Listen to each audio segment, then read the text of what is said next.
Welcome to the Lifestyle Lounge with Liz and Michelle. Enjoying life in our 50s, we're also empty nesters looking to reinvent, reset, have fun, and talk about topics that affect us, our kids, and our families.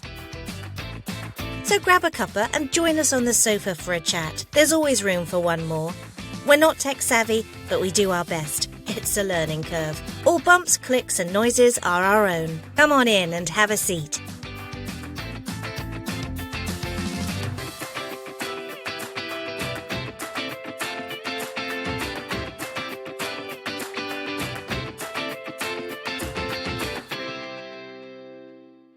So welcome back, everybody. Happy New Year.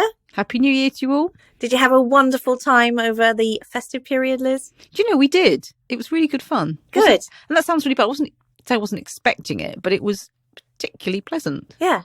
As you know, I don't like Christmas so much. I really enjoyed it. That's wonderful. Yeah, I loved having the kids back. And as we talked about on the last episode, got them a bit more involved. They were all cooking, making cocktails and helping out. And it was just so nice to have that vibrancy and loudness in the house. Buzz in the house. A buzz, exactly right. Yeah. And I enjoyed it. Nice good to see them go as well, I'll be honest.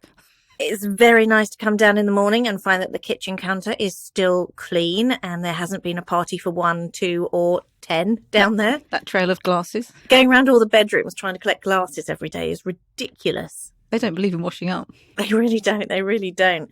I must admit, it's so quiet now that they've gone.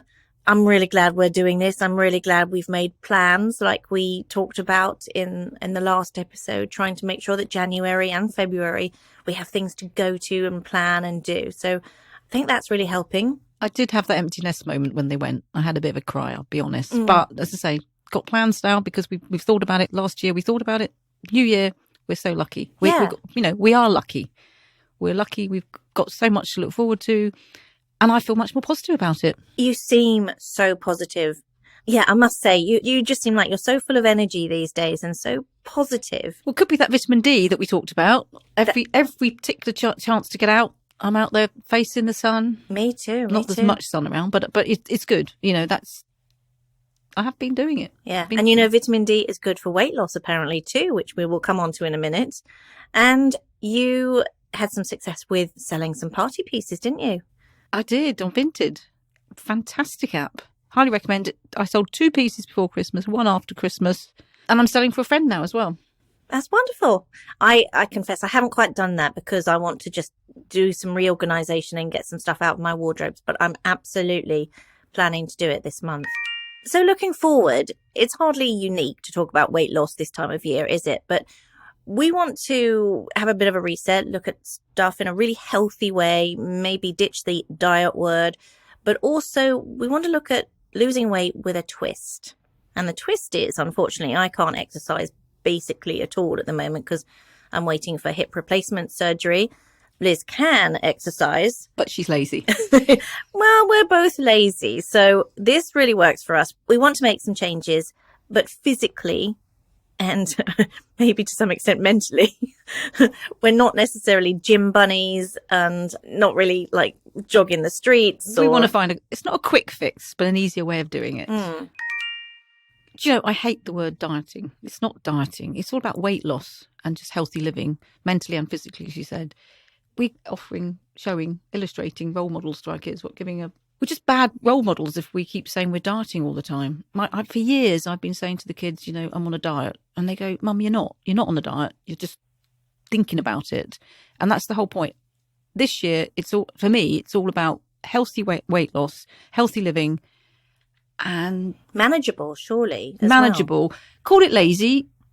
There's no point in me going out, 100 miles an hour trying to do something. I won't do it. I'll take it in small stages, small steps, small bites, and I think I will do it. In fact, I am ready. So yeah, it's like everybody approaching January is dry January.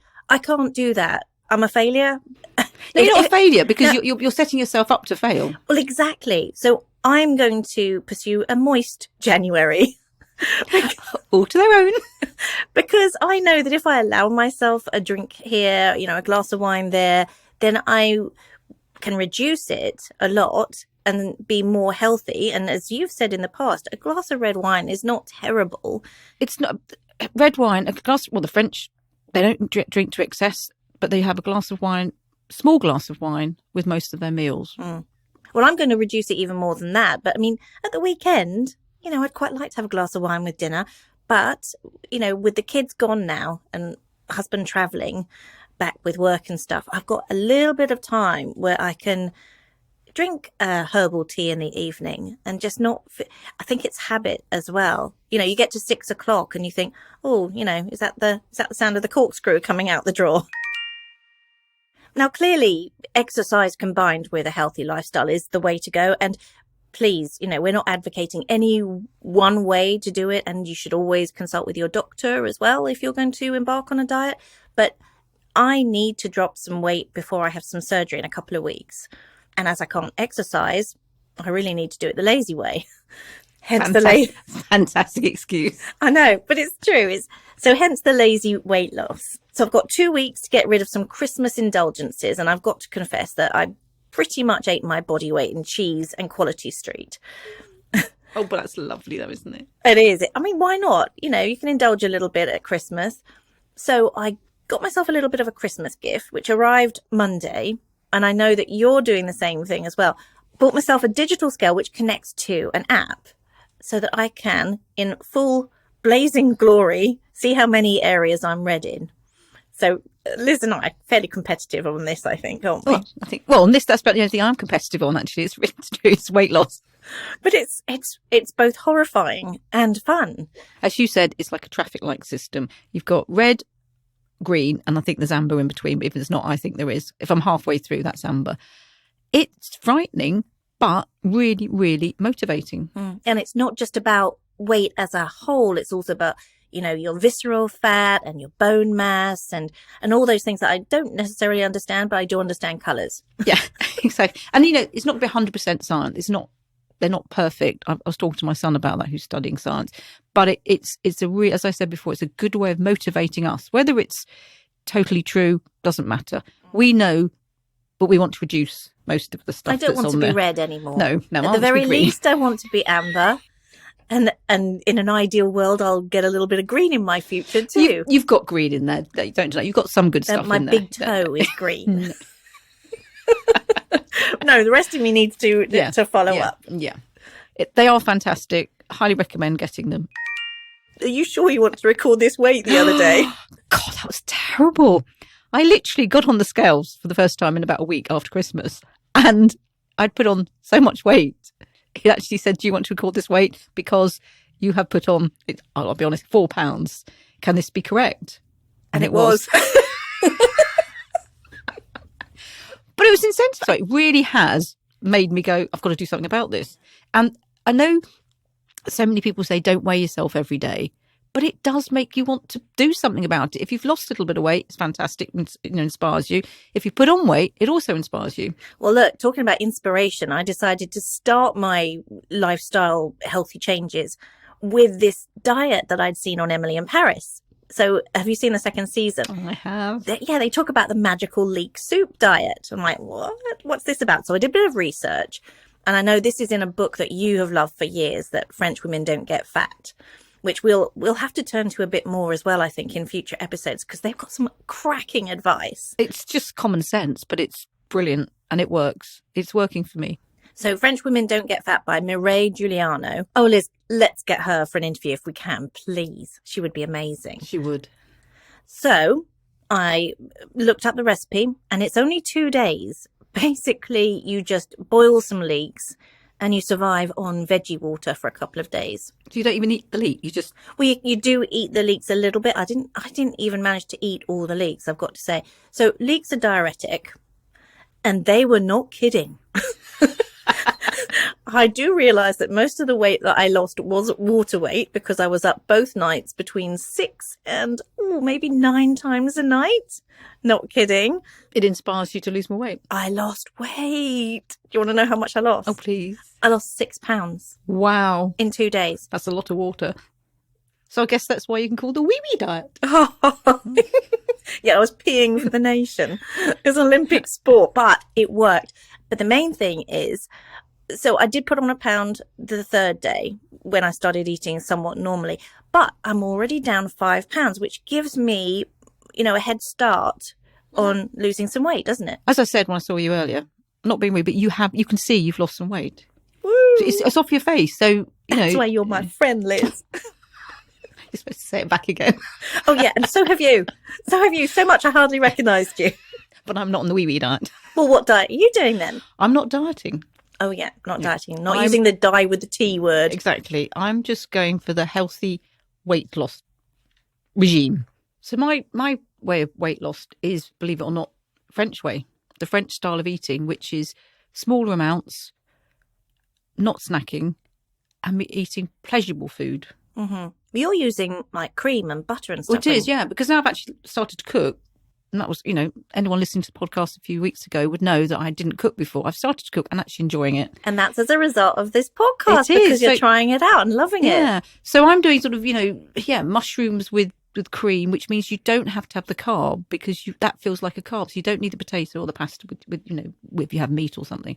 And it just does seem to work. So another way that I found, which again the French do, is having a starter, a small starter before your main course. I found soup, a couple of ladles of soup. You actually eat it, you almost full up. So when you get to your main course, you don't need much.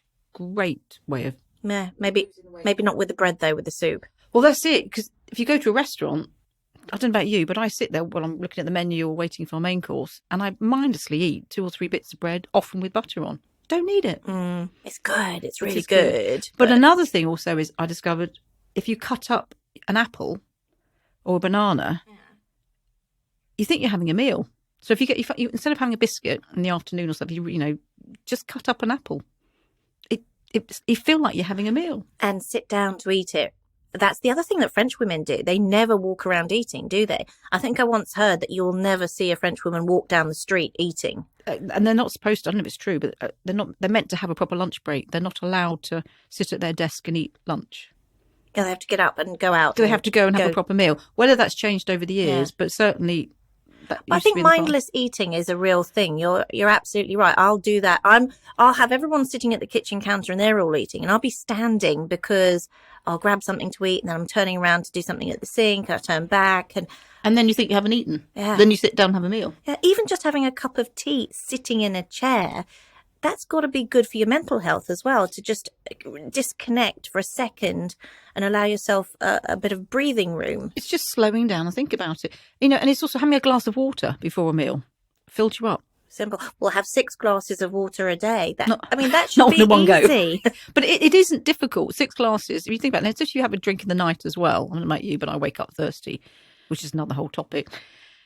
But I forget about drinking water sometimes. So I think you've got a really good journal, haven't you, where you just tick off each time you have a glass of water and then, it tells and me. And also, when you look back, you can look at what your weight was and how you drank water and, pat yourself on the back for, even if you've lost a couple of pounds. It's great. And you also can sort of write things down that you want to buy when you're cooking. Because the other thing is planning ahead for food, not weeks ahead, but planning, say, 2 or 3 days ahead. I know some people are incredible and just say, they book, whole week's meal planning. I'm not like that. Our family's not like that. But 2 or 3 days, just say, I'm going to get out of the freezer this meat or this one. It really is working for me. That's what I'm saying. I'm doing it, and therefore I'm cooking proper meals. And I say I'm cooking proper meals. Yay. In fact, my husband and I were fighting over the oven last night because I wanted to cook. That is brilliant. That's so cool. I'm quite proud of myself. Yeah, you should be. Yeah. Oh, I'm proud of myself because, I'm trying not to drink so much alcohol. I showed my daughter this actually. And normally, if there's, dare I say, if there's half a bottle of wine left in the fridge, I'll think, well, I'll drink that and then I'll stop drinking. But instead, I poured it into a freezable sandwich bag. There was some red wine and some white wine. I poured them both into separate bags, zipped them up, put them in the freezer, and now I've got liquid. I can defrost it. Thank you, Liz. Can defrost it, and I can use it in a risotto or spag bog or something in the future. So I didn't drink those calories. Or if you're desperate, you've got no bottles of wine in the fridge. I can have a popsicle. Fantastic idea. I've never done that. Have you not? No. You haven't? What, you haven't had frozen wine? No. Oh my God, frozen. No, this is another. No, I'm not going down this rabbit hole. No, because then I'll start thinking about it. You put vodka in melon. Yeah. or yeah. watermelon. I've done that, but never had frozen popsicle wine. Oh, fabulous. All right, Liz, let's concentrate. Sorry, focus, back on focus. healthy. On healthy, sorry, Back healthy, on yeah. healthy. Talk about, Do you know, that reminds me, a really good diet hack. What? Put a Post-it note on your fridge, or in your case, the freezer, saying don't drink or eat something in the fridge. So, I have them in the fridge, little Post-it notes. Well, actually, the kids put Like, something. back off. Sorry. Oh, I thought she told me to back off the microphone. Back off from the food. No, I just got big notes. No. It says no. Because, you don't need any more than that. No. But maybe you mean no, don't drink. But I just have no. And it works. It's a psychological thing, isn't it? It's the whole point is we know we shouldn't be doing it. We don't need to be screamed at. We just need a little hint. For another, it's not a hint, but it's portion control. Yeah, it's kind of obvious, really, isn't it? But we all over. Well, we do because we don't know. Especially new to cooking, I have no idea how much pasta you should use, and I've discovered it's sort of 56 grams. Oh, I have a hack for that. Got a hack for that. You know the pasta serving spoon, or the one that you pull the spaghetti out of the pan with? It's got holes in. And that, believe it or not, if you poke the spaghetti through there when it's dry, not when it's cooked. What, individual holes? No, just, like one large hole. That is the right amount for one person of spaghetti. Yeah, it's like about a 5p size or a quarter about in American money. But it's in the spoon, and it's the exact amount that you should be aiming for. That's not much pasta, is it? It's not much pasta, I'm afraid. That's probably why we put the weight on. Yeah. It's a little bit more difficult with penne to thread that through the spoon. Yes, that's true. How do you weigh it, don't you? But yeah, fusily. You twist it through. Be okay with orzo, though. You get loads through. Oh, yeah, a ton of orzo. Oh, that's what we'll eat. Yeah, so it's just for spaghetti, but I think that's a really handy little hack. I'm going to buy one. So, of course, the other really, well, I look at it as lazy, is intermittent fasting, because basically just have a lie-in and don't eat breakfast till really late, and then don't eat dinner too late either. But obviously that's a lot easier if you're not getting kids off to school, or, you're down in the kitchen really early. But if you're empty nesters or living at home alone or whatever you are, for me, I have found that my stomach has gradually got round to the idea of not having anything until, apart from a cup of tea, obviously, I'm British, that has to be done, but not until about 10 o'clock, sometimes 11 o'clock in the morning. I'm okay with that. I've got to 1 o'clock now because I've trained my body or my tummy or whatever it is. But I do have a glass of water at night if I'm watching TV, and I determined not to eat past, say, 7:30, 8 o'clock. Just have a glass of water. It does fill you up. I've been having hibiscus tea. I love that, with Manuka honey. I kind of like to think of it almost like a cocktail, a non-alcoholic cocktail. It's really nice. Now, the whole point is, where does the fat go? Well, I was always told, like, if you're exercising and you're sweating, that is fat crying. There you go. Which I like, don't you? I love that idea. Yeah, but I think probably you're more right. No, it goes through water, so to speak. So you either sweat it out, wee it out, or through carbon dioxide. So you breathe it out. We are losing weight by talking. I feel like 3 or 4 pounds lighter already. That's just because we talk a lot of hot air. Exactly. Well, there you go. We're doing it. Lazy exercise. That is lazy, isn't it? Just talking. That's about the ultimate in lazy exercise. But do you know where the first lot of fat goes from when you start losing weight? On me, maybe my fingers. It's nowhere of any use. It is good that it goes from your organs first, around your liver, your kidneys or whatever, and then it shows you on your body later. I think that's probably why I give up half the time, because I don't see the. So you've lost weight on the inside, but it doesn't show on the outside. So the Fit app I've got on the phone? Yeah. We compared the visceral fat versus the other fat I can't mention. I can't pronounce. Subcutaneous. My visceral fat's okay. Isn't that visceral? Oh, visceral. Yeah, the big one with V. That's okay on mine, which is quite pleasantly surprising. So obviously I've lost the weight inside, but it's still on the outside. And I'm going to believe that. I think I'm tiny on the inside. I've just got a larger exterior. All right, so here's a thing I'm going to try, which is a bit different, and it's Gastric Band hypnotherapy. Gastric Band, isn't that the stuff when they cut something out of you? Yeah, well, they don't. So you think they do. That's the whole point. So it's a 3-week program. And basically every afternoon or whenever you choose, it's 30 minutes listening to a hypnotherapy session. and they use suggestion and visualization and cognitive behavioral therapy techniques. So you become convinced after going through the different stages, including pre-op and kind of imaginative surgery, where you can even choose your surgeon. I was going to go for George Clooney. And you've got to do a food diary as well. So you are kind of looking at the triggers of why you put on weight and to just retrain your body. But that's lazy to me. Ooh. I can have my nap in the afternoon and get skinny. Sign me up. Winner, winner, chicken dinner. Oh, shouldn't say chicken dinner. So what do you reckon? Are you in? Oh, God, sign me up. I will. Actually, I already have. Thank you. No, I know I definitely need to lose weight. No. Just like comrades. Oh, no, it's lazy darty. I'm in for it. All right. Lazy it is. Yeah. Right. Next. So to be honest, I know we're sort of taking a multi-pronged way of looking at this healthy lifestyle. And it used to be more important to me that I knew what worked. I don't care. As long as it works. Precisely. As long as something works, I'm going to give it all a bit of a go. And honestly, none of it really requires a great amount of effort. It requires commitment, not effort. But again, if you can exercise, do it. But if you can't, then there's still ways around it. So, whatever works for you is the best. If you do it with a friend, it's much easier. It brings out the competitive side of us. I'm not really competitive, but when it comes to weight loss, I am. Yeah. It makes you accountable too, doesn't it? And actually, talking about accountable, and this also goes along with that incredibly lazy theme, we were having 3 Ps, our suggestions of plan, purpose, and people. In the spirit of laziness, we're going to drop that to 2. Yeah, we seem to be talking Ps a lot at the moment. But anyway, diuretic or not, our 2 Ps for this podcast are...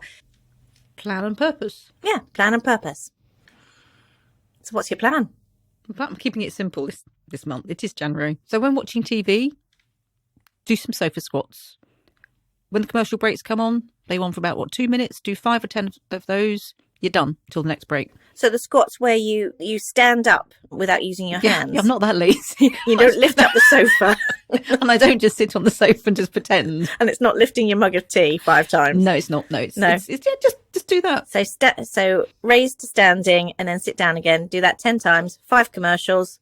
Bob's your uncle. Yeah. And if you do that every day, and if you watch lots of TV and if it's dark, you can watch more TV, you probably get quite a bit of exercise in. Yeah, so during bad weather, you're still doing something. It's kind of lazy, but it's kind of just a little bit. And if you want to do a bit more, do some leg, whatever you call them. Presses, lifts. Yeah, lifts, that's it. Yeah. We were born to be in the gym, you and I, weren't we? Yeah, but, just experiment. Yeah. You don't have to follow exactly what we say, but try something. Yeah, just get up and move around a little bit, perhaps. Well, that's it's exercise. Just a little bit here and there.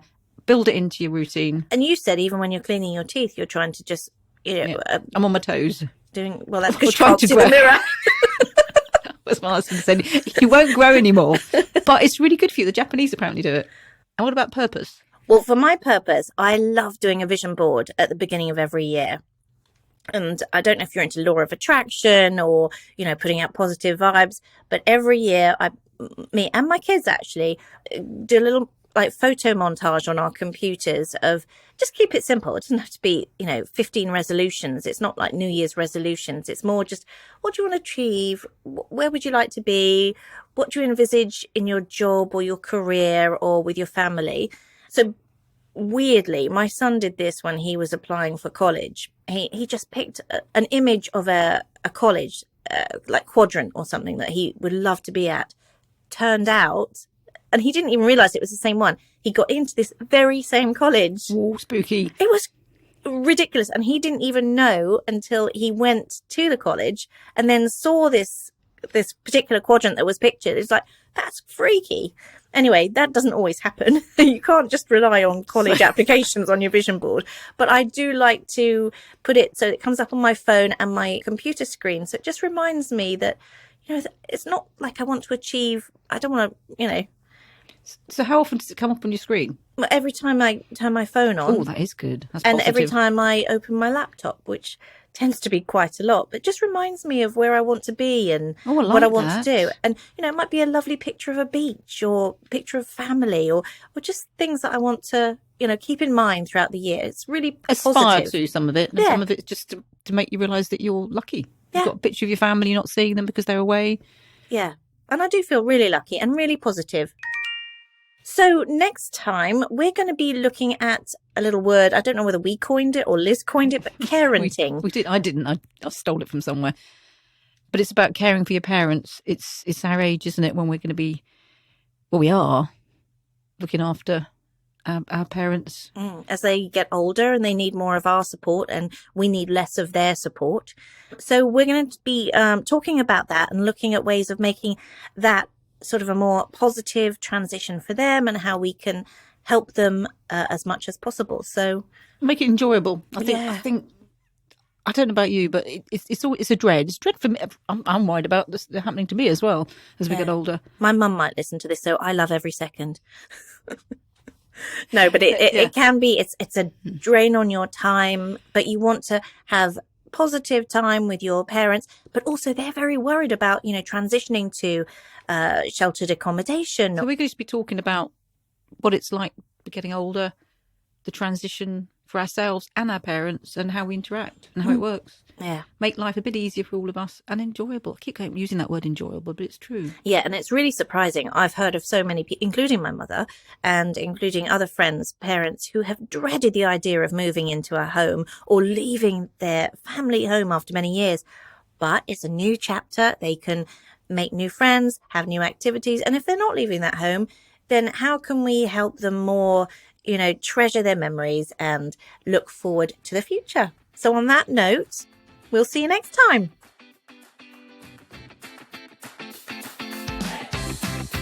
Thanks for listening to the Lifestyle Lounge. If you enjoyed this episode, it would mean the world to us if you left a review. Just open the podcast app, tap our cover art, and scroll to the bottom to leave your comments. And please feel free to get in touch with us with topics and ideas you'd like to hear about via our website at www.lifestylelounge.co.uk. See you on the sofa soon.